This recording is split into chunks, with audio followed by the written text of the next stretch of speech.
Assalamualaikum warahmatullahi wabarakatuh. Gimana kabarnya anak-anak hari ini?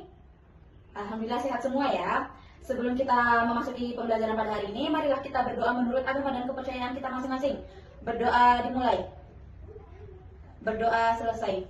Apa kalian tidak masuk hari ini? Masuk semua ya, bagus, anak-anak hebat. Nah, ibu minta kalian berdiri semua, kita menyanyikan lagu Kebangsaan Indonesia Raya bersama-sama.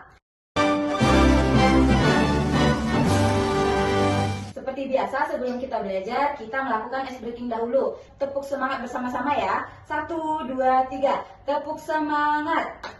Semangat. Semangat. Nah, materi pembelajaran kita adalah tentang materi peduli lingkungan. Sebelum itu kita menyanyikan dulu lagu materi tentang peduli lingkungan bersama-sama. 1, 2, 3.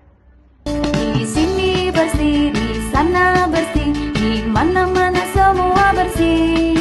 Tak ada sampah, terlihat indah, terhindar dari wabah penyakit. Nah, anak-anak, udah tahu ya, kemarin minggu lalu sudah ibu bagi kelompok kalian masing-masing, sudah tahu ya kelompoknya? Oke, bagus. Hari ini kita akan belajar tentang materi peduli lingkungan, yang dimana menggunakan metode pembelajaran berbasis masalah. Misalnya, coba ibu ambil satu contoh kasus, misalnya di daerah kita, itu ada sungai yang penuh dengan sampah. Lalu setiap hujan terjadi banjir. Padahal warga itu sudah bergotong royong membersihkannya. Tetapi sampah tersebut berdatangan lagi. Kira-kira kenapa sampah tersebut bisa datang lagi dan apa sih solusinya? Nah, kita jawab bersama ibu dulu ya, sebelum ibu kasih pertanyaan ke masing-masing kelompok. Siapa saja yang terlibat dalam masalah yang tadi ibu jelaskan? Yang pertama, warga. Yang kedua, anak-anak. Biasanya anak-anak ini belum mengerti alasan mereka kenapa mereka tidak boleh membuang sampah sembarangan. Kurangnya edukasi. Yang ketiga, biasanya limbah pabrik. Limbah pabrik ini yang paling sering mencemari sungai. Lalu, apa akar masalah? Tapi bukan hanya sampahnya saja. Yang pertama, biasanya kurangnya tempat pembuangan sampah. Tidak ada sanksi yang tegas untuk menghukum mereka yang membuang sampah sembarangan. Iya. Jadi, apa sih yang salah dari kerja bakti tadi? Sebenarnya kerja baktinya tidak salah, tetapi apa yang menjadi kurangnya dari kerja bakti tersebut? Padahal mereka sudah kerja bakti, tetapi masih saja sampah terus berdatangan. Apa coba? Iya, karena mereka hanya mengobati gejalanya, tapi tidak mencegah. Mereka membersihkan, tapi mereka tidak menerapkannya, tidak menerapkan sikap tidak membuang sampah sembarangan. Oke. Nah, sekarang kelompok 1 dan kelompok 2 masing-masing per kelompok ibu kasih tugas. Yang kelompok 1 itu mencari penyebab sampah itu datang kembali meskipun sudah dibersihkan. Nah, kelompok 2 itu mencari solusi bagaimana sampah tersebut tidak datang kembali. Masing-masing ibu beri waktu 2 menit, nanti masing-masing kelompok diwakilkan saja menyampaikan ya hasil diskusinya bersama kelompok ya. Nanti ibu bantu sambil keliling melihat kalian kerja kelompok, ataupun misalnya ada yang tidak paham boleh ditanyakan kepada ibu. Oke, sudah 2 menit ya anak-anak. Nah, coba kelompok 1.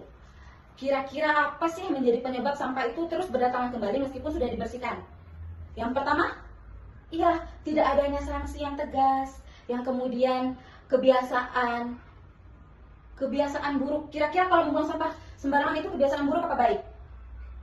Iya, kebiasaan buruk. Coba kelompok 2 sekarang. Apa sih solusi yang bisa dilakukan untuk mencegah sampah itu datang lagi? Iya, betul, bagus. Yang pertama harus meningkatkan kesadaran terhadap diri sendiri akan pentingnya kebersihan lingkungan dan tidak mencemari lingkungan tersebut. Oke. Tuh, yang kedua, adanya sanksi tegas yang bisa dilakukan di daerah tersebut supaya mereka bisa mentaati aturan yang ada supaya tidak terjadilah tadi pencemaran sungai, pencemaran lingkungan. Ya. Nah, ibu perhatikan masing-masing kelompok sudah mengerti ya, dan sudah bisa menyimpulkan apa yang menjadi akar dari permasalahan tersebut.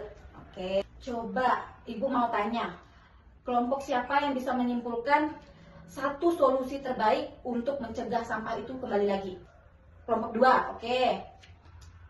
Bagus. Jadi solusi terbaiknya itu bukan hanya sekedar bersih-bersih, tetapi harus ada sanksi yang tegas dan juga harus ada pembiasaan dari diri sendiri supaya mempunyai kesadaran bahwa membuang sampah itu tidak boleh dan itu perbuatan yang tidak baik. Tidak hanya diri sendiri yang rugi, lingkungan pun rugi. Lalu siapa lagi yang rugi? Iya, bahkan orang terdekat kita sekalipun bisa merasa kerugiannya. Karena kita tidak mendapatkan tempat tinggal yang bersih. Coba sekarang acungkan tangan. Siapa yang sekarang paham kalau bersih-bersih saja itu tidak cukup untuk mencegah sampah itu datang kembali? Oke, Raisa. Bagus, Raisa sudah paham ya? Yang lain sudah paham? Masing-masing kelompok sudah paham? Paham ya? Dari pembelajaran tadi kira-kira apa perasaan anak-anak yang anak-anak rasakan? Senang? Atau merasa masih kesulitan? Atau paham? Senang dan paham ya? Bagus, berarti semuanya sudah mengerti bahwa membuang sampah itu bukan perbuatan yang baik. Oke, berarti semuanya sudah paham tentang materi pembelajaran yang hari ini Ibu sampaikan ya. Terus, nah sebelum pulang kita menyanyikan lagu pulang dulu ya, seperti biasa. 1, 2, 3. Kalau kau mau pulang duduk tertib. Kalau kau mau pulang senyum manis. Kalau kau mau pulang mari kita lakukan duduk tertib senyum manis lalu Sebelum pulang, coba Ahmad pimpin doanya dulu. Oke, berdoa dimulai ya. Berdoa selesai. Nah, cukup sekian materi pembelajaran hari ini yang dapat Ibu sampaikan. Kurang lebihnya Ibu mohon maaf. Semoga pembelajaran hari ini menjadi pembelajaran yang bermanfaat untuk anak-anak, untuk kita semua. Wassalamualaikum warahmatullahi wabarakatuh.